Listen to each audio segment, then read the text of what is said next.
The study of upcoming construction needs is in WRDA. There's policies that impact both inland and coastal ports and harbors and impact the Harbor Maintenance Trust Fund that is in WRDA. And I mentioned flood risk reductions.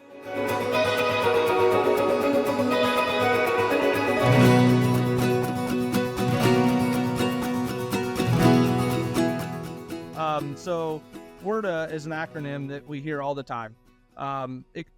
Walk us through, explain to us what is WRDA for those that may or may not know, and then talk about its importance and its value. Sure. WRDA is the Water Resources Development Act, and it's important for a lot of reasons, but here's two specific.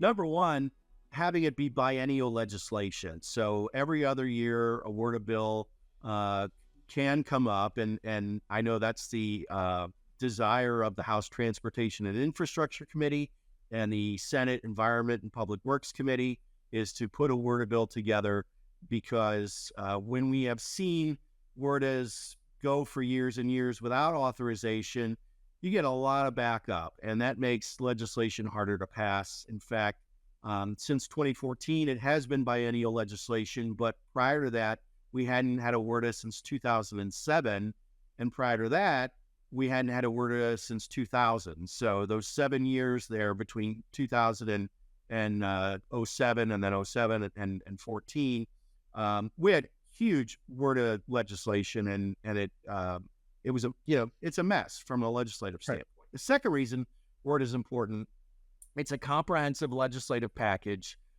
with immense scope and all related, as the name implies, to water resources. And therefore, it's got national importance. It authorizes and deauthorizes, in some cases, a lot of projects, navigation, and not just projects, but policy changes that I hope we can get into. But navigation projects, flood risk reduction, storm protection, impacts to drinking water and wastewater infrastructure and resources, huge ecosystem restoration component, like the Florida Everglades, that falls into WRDA, and recreation projects, all under the purview of the U.S. Army Corps of Engineers, and that's just to name a few of them. Now, it's important to note that WRDA is an authorization legislation, and I mentioned deauthorization as well. Projects and policies are born here, but the funding of WRDA-authorized studies and projects, that's provided separately through the annual appropriations in the Energy and Water Development Bill, one of 12 appropriations bills that comes up every year, we hope comes up every year. And at times also supplemental funding through supplemental appropriations. We had a disaster relief bill last year. In recent years, we had the infrastructure bill that provided quite a bit of money. So WRDA is the first step to improving the supply chain that is our inland waterways system as it relates to navigation. Now, specific to navigation, locks, of course, Illinois Corn Growers Association have been engaged on locks issues for decades. And thank you for your leadership on that. You have lock construction, so there's policies that are related to that. You've got the authorization of lock construction in 2007. There were 7 locks for the Illinois and Mississippi rivers that were authorized to get 1,200-foot chambers. That number is important because that's the length of a 15-barge tow. You also have issues related to operation and maintenance, and that's extremely important to ensure the reliability of the system. You reduce bottleneck delays from unscheduled maintenance and closures. I mentioned the statistic about the reduction in unscheduled closures because of the O&M dollars being more robust in recent years. Dredging is another issue, and other maintenance issues that are impacting river navigation that WRDA can address. Investigations, the study of upcoming construction needs is in WRDA. There's policies that impact both inland and coastal ports and harbors and impact the Harbor Maintenance Trust Fund that is in WRDA. And I mentioned flood risk reduction. So the Mississippi River and Mississippi River and Tributaries program, a huge lower miss program about flood risk, that's included in WRDA. So all these authorizations go through the Secretary of the Army, through what's called the Assistant Secretary of the Army for Civil Works. So the studies, the construction, the research activities through the Corps of Engineers, that's all through that. So this is under the Department of Defense, not the Department of Transportation, which a lot of people don't realize. And the funding is through the Department of Defense as well. It's extremely important to agriculture because having that efficient transportation to move products smoothly along well-maintained waterways, timely delivery, for example, for fertilizer without costly delays. It helps to stabilize prices, higher yields, happier consumers.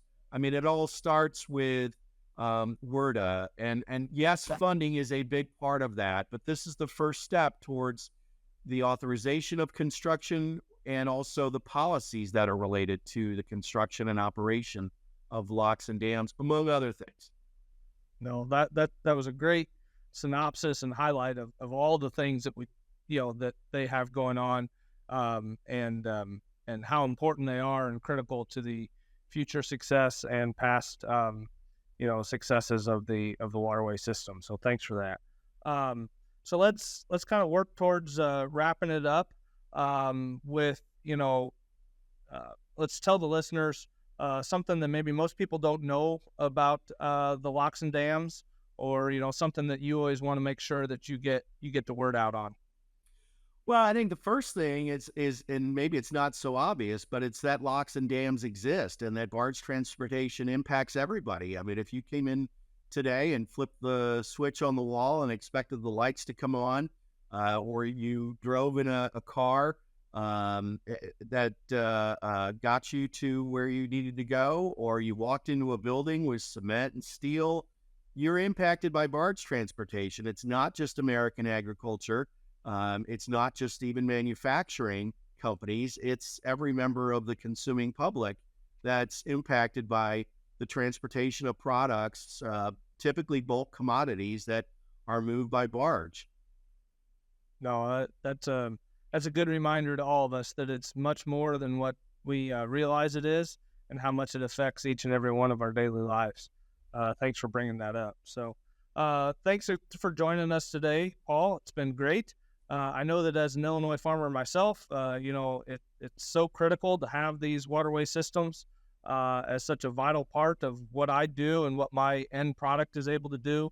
And really glad to be able to partner with you through Illinois Corn in, projects that will continue to make the best out of that system that we have. Thanks again. We appreciate Illinois Corn Growers Association, the staff especially, but also the growers. It's a great association and a great partnership that we've enjoyed. We work very closely, and it really is a model, I think, for state associations on how to take growers and get them up into leadership positions and really be advocates, because and that's what it takes. It's not just staff reaching out to Capitol Hill.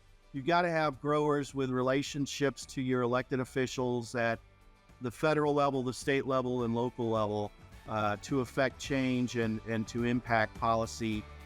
So keep up the good work. And John, it was great talking with you today.